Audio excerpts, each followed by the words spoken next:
Bonjour, bienvenue à cette autre émission du canal Info Plus. Mon nom est Francine Geoffroy. J'ai le plaisir aujourd'hui de recevoir Amélie Dubois, qui est une auteure très connue de Danville. Alors, Amélie vient nous parler de ses deux derniers nés, un livre pour enfants, un livre pour les grands. Alors, je vous invite à écouter l'entrevue qui s'est avérée vraiment une rencontre inoubliable et très intéressante. Alors, merci à vous de nous regarder et bonne rencontre avec Amélie.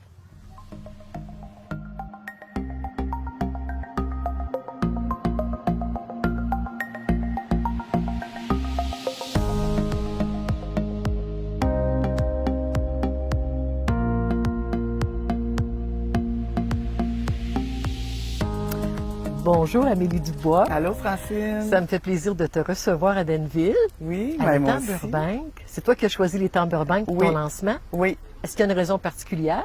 Ben moi je suis originaire de Danville. Oui. Puis ben là c'est sûr qu'avec la COVID, puis ça je cherchais un lieu extérieur parce que c'est plus facile, puis parce que bon c'est plus facile de respecter la distanciation. Mais l'étang, moi c'est mon lieu préféré de la région ici. OK. C'est bien. Pour les oiseaux puis marcher autour là, j'aime vraiment beaucoup ça. Je pensais moi c'était à cause des tortues. Ah aussi, J'ai c'est dit, vrai. il y a un lien avec son c'est livre. Vrai, c'est vrai, j'avais même pas pensé qu'il y a des tortues ici. Ouais. Oui, j'ai pensé tout de suite aux tortues, moi. Ah ben j'ai oui. dit probablement que ça a un petit lien, que c'est dit l'étang Burbank. Mais si c'est un lieu pour toi important de ressourcement, ben ça fait deux bonnes raisons. Oui, c'est ça. C'est ça. Moi, j'ai fréquenté la même école que toi, la même école primaire, mais pas pour la même raison. On n'avait pas les mêmes rôles, en fait. Moi, j'étais à ce moment-là orthopédagogue. Toi, tu étais une petite fille de peut-être 6-7 ans à ce moment-là, là, pas très, très vieille, qui avec des beaux yeux brillants, comme aujourd'hui encore. Je me rappelle de ça. J'ai vu une photo dernièrement, puis j'ai dit, c'est vraiment elle.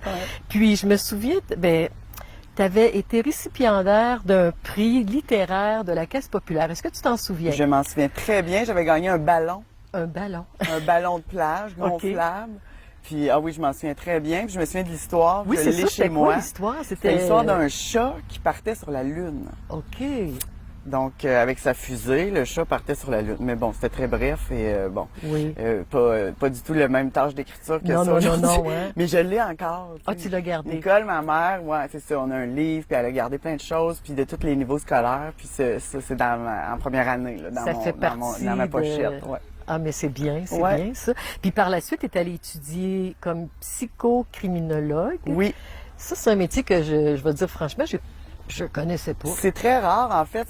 C'est deux formations que j'ai mixées. Moi, après, j'ai fait mon cégep à Sherbrooke, naturellement, comme la plupart des gens de la région qui habitent ici, puis tout ça. Puis après, j'ai fait un bac en psychologie à l'UQTR, à Trois-Rivières. Oui. Et c'est après que j'ai décidé, tu sais, soit que je continuais dans la branche de la psychologie pour, à être psychologue. Et moi, j'ai bifurqué, puis je suis allée à Montréal, à l'Université de Montréal, faire une maîtrise en criminologie. D'où le titre psychocriminologue qui inclut un peu les deux. Puis c'est ça, après j'ai travaillé dans un paquet de domaines, là, surtout dans le milieu de la détention, en santé mentale. J'ai travaillé pour le directeur de la protection de la jeunesse aussi. Donc j'ai expérimenté un paquet d'emplois après en lien avec cette carrière. Et tu dis, à quelque part, j'ai lu ça, tu dis que c'est un début, tu as fait un début circonstanciel d'écrivaine. Oui. Parce que ça vient avec les circonstances. Oui, c'est ça, parce que j'étais en Gaspésie. Moi, en fait, là, le dernier travail que j'ai eu dans cette carrière-là, j'étais professeur au Cégep La Gaspésie-les-Îles, à Carleton-sur-Mer. Oui. Donc, je me suis expatriée temporairement. J'étais là 1 an et demi à peu près. Et la Gaspésie, l'hiver, je vais dire comme les Gaspésiens, ils ventent. Ils ventent. Il fait froid, il vente. Puis naturellement, j'avais un réseau social qui était un peu restreint. Je m'étais fait quelques amis, mais j'avais du temps. Bref, j'ai commencé à écrire là. C'était une année un peu difficile, puis je m'étais expatriée, puis je ressentais beaucoup d'ennui, puis j'ai eu des petits problèmes de santé aussi cette année-là. Donc, c'est vraiment dans une espèce de nostalgie que je me suis mise à écrire. Donc, je dois ça à la Gaspésie, tu sais. Je dois ça. Jamais j'aurais pensé écrire de livre avant. Là. Ah non? Non. C'était comme un exécutoire, dans le fond. De dire, je vais sortir toutes mes émotions à travers ça, tout ce que j'ai envie de vivre, en fait, parce que tes personnages vivent des aventures assez spéciales, là, un petit peu, qui font rêver parfois, là, assez souvent, que je dirais. Puis tu as sorti, apparemment, de ce que je me souviens, 2 tomes de Chick Lit. J'en ai sorti 6. 6, mais je veux dire, à ce moment-là, à ce moment-là, oui, c'est les 2 que j'ai écrits là. OK. Le deuxième, je l'ai comme terminé, tu sais, à mon retour. Après ça, j'ai transféré pour le même programme, le même cégep, mais à Terrebonne. OK. Donc, je suis revenue par ici. J'ai peaufiné le tome 2, puis c'est là que j'ai envoyé ça en pensant au départ que ça allait être une trilogie. Moi, j'ai dit, je fais une trilogie, 3 livres. 3 livres, ça va être parfait. C'est ça. Puis finalement, bon, j'ai trouvé un éditeur. Puis finalement, le 3 est devenu 6 pour cette série-là. C'est 2 fois une trilogie. C'est ça. 6 livres de Chick-Lit, mais ça ne s'est pas arrêté là parce que non. Moi, je me souviens quand je parle d'Amélie Dubois, des personnes, quand je disais ce qui se passe à Cuba reste à Cuba, ce qui se passe, les gens disaient ah oui, je la connais, je sais. Oui. C'est comme c'est ce que j'ai plus vendu. T'es associé vraiment à ça, là. Oui. Ça, c'est le livre, tu sais, le Mexique. On a vendu 100 000 exemplaires. Là. Oh my God! Ça fait beaucoup de lecteurs, tu sais. Oui. Il y avait quelque chose là dans les Québécois voyagent dans les voyages tout inclus, aiment ça, aller dans ce type de voyage-là où on se casse pas la tête. Oui, c'est ça. Donc, je pense que je touchais un sujet qui rejoignait beaucoup de gens, tu sais. Fait que cette série-là, oui, qui est pas avec les mêmes personnages que Chick-Lit, mais c'est ça, c'est un des beaux succès que j'ai eu. Là. Oui, c'est des personnages très attachants, je trouve, que tu nous présentes. C'est des filles. Est-ce que ce sont des amies de filles que tu as connues et que tu remets en situation dans tes livres? Ça dépend lesquelles. Okay. Dans Chick-Lit, on parle de 4 filles, puis là maintenant, bon, 5. C'est des filles que je connais. OK. Tandis que ce qui se passe, je les connais pas. C'est vraiment des personnages que j'ai inventés. Donc, à chaque fois que c'est le personnage, si on veut, de Mali, qui est le personnage de ma nouveauté, là, on est plus dans ce qu'on appelle de l'autofiction. OK. C'est-à-dire que c'est moi qui pense. OK. Il peut y avoir de la fiction là-dedans parce qu'il y a des situations que je vais romancer puis tout ça. Mais par exemple, dans ce livre-là, je fais une retraite de yoga. Mali fait une retraite de yoga. Je suis allée faire une retraite de yoga.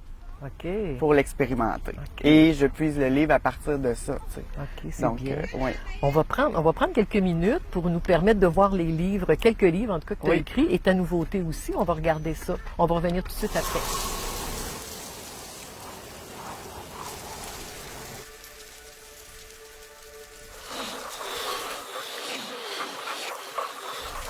J'imagine que les cours de psychologie humaine que tu as suivis t'ont aidé peut-être à donner beaucoup de caractéristiques à tes personnages, là, à aller chercher un peu de tout ce qu'on peut rencontrer chez les gens. Oui, entre autres. Puis ça vient aussi, tu sais, cet intérêt-là que j'ai toujours eu avec la psychologie. Puis j'ai adoré mes études, j'ai aimé ça, j'en mangeais. C'est un intérêt envers l'humain aussi. Tu sais. OK. C'est un intérêt envers l'humain, autant dans sa beauté que des fois dans ses côtés plus sombres, puis dans ses travers. Fait que c'est sûr que ça transparaît dans mes livres. Ça m'aide à construire mes personnages. OK. Donc, ils sont solides. C'est des personnages solides, rêveurs. D'ailleurs, je me souviens très bien quand j'enseignais, quand j'étais à l'école. Quelques années, j'étais à la retraite, mais dans le temps que j'étais à l'école, les jeunes enseignantes attendaient la sortie de tes livres avec impatience. Ça se parlait. C'était comme ça que je savais qu'Amélie Dubois était pour sortir un nouveau livre. Parce que là, elle se disait, elle va faire une sortie de son livre, on y va dessus. Bon, puis là, ils l'achetaient tout. Hein? C'était pas question qu'ils se le partagent. Oui, c'est ça. Ils voulaient tout l'avoir. Puis les autres, ils s'identifiaient à ça. Moi, j'étais très fière. Hein? Je disais, je la connais. Je disais, écoute, elle vient de Denville. Là, en tout cas, j'étais très fière de ça. Je voulais te le dire en passant. Mais tu as fait, là, tu as sorti 2 nouveaux livres, en fait. Bon, j'ai vu le livre pour enfants. Est-ce que c'est la première fois que tu as un livre pour enfants? Est-ce que tu as aimé ça? J'ai adoré ça. Je peux pas décrire à quel point. Oui. Moi, j'ai pas d'enfants. OK. Je n'aurai pas d'enfants. OK. Donc, je pense que... Mais j'adore les enfants. OK. Tu sais, dans le souper, entre amis, où il y a des enfants, puis que tout le monde est assis, les adultes sont assis à table. Moi, je me lève, c'est moi qui vais coucher les enfants, raconter l'histoire, puis j'aime ça, tu sais. Fait que là, les parents, ils ont une pause, sont contents. Moi, j'aime ça, tu sais, ça m'apporte beaucoup. Oui. Donc là, je pense que je comble quelque chose, tu sais, avec ça. OK, ça veut dire que tu vas récidiver dans le fond. Je vais récidiver, parce que moi, les images de ce livre-là, là, Amélie, je les trouve vraiment sublimes. Là. Je veux dire, écoute, incroyable. Les enfants, il n'y a pas un enfant qui peut regarder ça sans être ébahi. La couleur, c'est coloré, c'est la tortue qui était tout nue. Oui, elle est toute nue. Elle est toute nue. On ne sait pas pourquoi. OK. Donc, on va lire l'histoire puis on va le savoir. On va savoir pourquoi elle est toute nue, elle, puis qu'elle a de la peine. Oui, OK. Ben oui, c'est sûr. Hein? Ouais. Et j'ai supposé, puis c'est drôle parce que je vois à l'endos du livre que Mali, c'était toi petite. Oui, un peu. Oui, c'est ça. Le personnage de Mali et qu'il y avait aussi la grande Mali. La grande Mali. C'est ça. On a voulu faire ça parce que aussi j'ai un public qui est très jeune maman. Moi, dans les salons du livre, ben là, il n'y a pas de salon du livre cette année, mais habituellement, les enfants sont dans les fils, puis d'année en année, les gens reviennent. Fait que là, je vois une bédaine une année, une poussette l'année d'après, puis après, petit bout, il me parle, tu sais. Puis là, il me dit, maman, elle aime beaucoup tes livres. Puis il y a une lectrice à un moment donné qui m'avait dit, tu sais, mes livres sont très colorés, c'est très imagé, tu sais, c'est toujours en dessin animé. Oui. Puis je me souviens d'une lectrice à un moment donné m'avait dit, mon fils, il a 2 ans et demi, il aime ton livre, il le traîne partout dans la maison, faut que j'y enlève parce que je veux pas qu'il brise. Puis là, je lui avais fait une promesse il y a 3 ans, j'avais dit, Amélie, elle va t'en écrire un livre juste pour toi. OK. Mais là, j'avais fait une promesse. Donc, 2 ans et demi plus tard, je lui ai écrit un livre. Je pense qu'en tout cas, moi, je vais dire là, que c'est sûr que je vais l'offrir à ma petite fille. C'est évident, là, je peux pas passer à côté. Mali et la tortue toute nue, ça va, ça va être ébahie. Mais il y a peut-être ton autre livre que tu sors aussi, Les tortues m'ont appris à respirer. Ça a-tu rapport? Tu parlais tantôt de yoga, de méditation. Ça fait référence à ça? Ça fait référence à ça. Je suis allée faire une retraite, si on veut, là, de yoga. Puis je faisais pas tellement de yoga avant, donc je me suis vraiment lancée dans une aventure. Pour ces livres-là, La fois où, c'est comme si je me donne un défi de vivre une aventure qui me sort de ma zone de confort, puis j'écris le livre après. Fait que le premier, j'étais allée marcher Compostelle. Oui, ça, je vais t'en parler tantôt. Puis là, je suis allée faire une retraite de yoga. Donc, moi, je vais un peu me nourrir là avec cette expérience-là. Puis je le vis, là. Puis c'était difficile, là. J'ai eu mal, puis je suis pas flexible. Puis le yoga, c'est pas toujours facile. Puis il faut méditer, puis on est assis, puis j'ai mal aux fesses, puis j'ai mal aux jambes. Donc, je l'ai vécu, tu sais. Fait que ça transparaît dans le livre, naturellement. En tout cas, j'ai hâte de voir la tortue, puis apprendre à respirer. J'ai pensé à ça. Tu vois, tes titres sont quand même très significatif parce que j'ai dit méditation, yoga, respirer, prendre le temps de. Est-ce qu'on respire? Oui. Est-ce qu'on sait comment respirer? C'est ça. Puis la tortue qui t'apprend à respirer, je trouve ça assez. T'as-tu un livre qui est ton préféré parmi les livres que tu as écrits? Ceux-là. La fois où, là. La fois où les flèches jaunes. Oui, et lui, je les ai ici. C'est ce que j'aime le plus écrire. J'aime écrire tout le reste. J'aime varier. Mais ça, c'est où je trouve que je vais plus loin dans ma réflexion, dans je sais pas, dans ce que je pense de la vie, dans les difficultés aussi, parce que Mali est en deuil dans ce livre-là. Tu sais. J'ai vécu un deuil, j'ai perdu mon père il y a 3 ans. Tu sais. Puis je suis allée là après parce que ça me faisait du bien à ce moment-là aussi de dire, je prends une pause, là, je vais me regarder à l'intérieur, on tourne les yeux à l'intérieur, comment ça va? Tu sais. Est-ce que j'ai vécu ça? Comment je me sens par rapport à ça? Est-ce que j'ai de la colère? Fait que ça servait aussi vraiment à ça. Fait qu'on chemine avec Mali à travers un processus de deuil, parce que des deuils, on en vit à tous les niveaux. Hein? Même si c'est pas la perte d'un être cher, des fois c'est un divorce, c'est un paquet, une perte d'emploi, tu sais.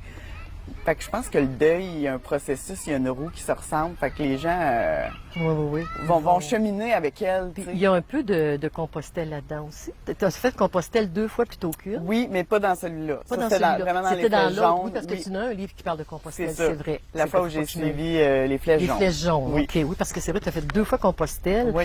Puis ton illustrateur, est-ce que c'est toujours la même personne qui fait les illustrations? Ça dépend pour les livres, on en a 2. Pour les Ça qui se passe, c'est un homme, puis pour ceux-là, elle s'appelle Niloufer Wadia. C'est une femme, c'est une Indienne en Inde, mais qui est là-bas. Puis au départ, mon éditeur, c'est elle qui a fait le premier check-lit, cette couverture-là. Puis ce personnage-là qui est Mali, en fait. Qui est le même personnage qu'on retrouve sur ça. Donc, il l'avait choisi dans un catalogue à l'époque. C'est comme ça qu'on choisit les illustrateurs, ils présentent leurs trucs. Ils savaient même pas qui était en Inde. Parce que dans le fond, un dessin, on peut le faire de partout. Exact. Et quand on a décidé de faire l'album, j'ai dit, elle est loin. J'ai été un peu déchirée en t'encourager des créateurs d'ici. Mais je me suis dit, c'est son personnage.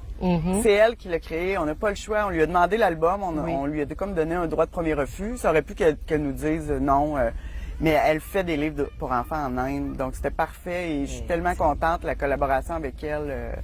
Oui. est incroyable. Ça va Donc, bien. je suis très satisfaite. Malgré la distance. Oui, malgré la distance. On se merveilleux. parle par courriel, puis on... Oui. Oui. Tu pourrais, avec ta formation, tu pourrais facilement écrire des romans policiers. Oui. Un peu Patrick Sénécal ou Martin Michaud. Oui. On a aussi Louise Penné, qui est quand Ouais. même très populaire. Mais ça m'a dit jamais... quelque chose? non, ça fait pas partie de en tout cas, à date de mon ADN d'écriture, j'ai pas ça. Là, je suis vraiment dans l'humour. Okay, c'est ce que j'aime vrai faire. Qu'il y a de l'humour, c'est vrai. Oui, là, c'est ce que j'aime faire. C'est ce qui sort comme naturellement. Peut-être qu'un jour, je dis pas non, mais là, pour l'instant, ces deux créneaux-là, c'est ce qui me vient d'instinct, c'est ce qui me vient d'emblée. Là. OK. Ah, mais c'est bien. Remarque qu'on ne blâme pas parce Oui, que c'est très intéressant. Là. Si je veux dire, c'est vraiment... Est-ce que as-tu déjà été approché pour une série télé? Parce que quand on lit tes livres, là, ça pourrait facilement se retrouver à l'écran. Oui. Parce que tu écris beaucoup avec les dialogues. Oui. Donc, ça serait déjà une partie de l'ouvrage qui serait fait pour l'auteur, ben, pour la créatrice, je veux dire. En fait, justement, celui-là, je viens d'apprendre cette semaine pour les gazons. Oui. On vient d'avoir une subvention de la SODEC qui gère le développement de produits télé pour développer ça. Okay. Donc, c'est pas garanti qu'il va y avoir une série télé, mais ils nous aident à le développer. OK.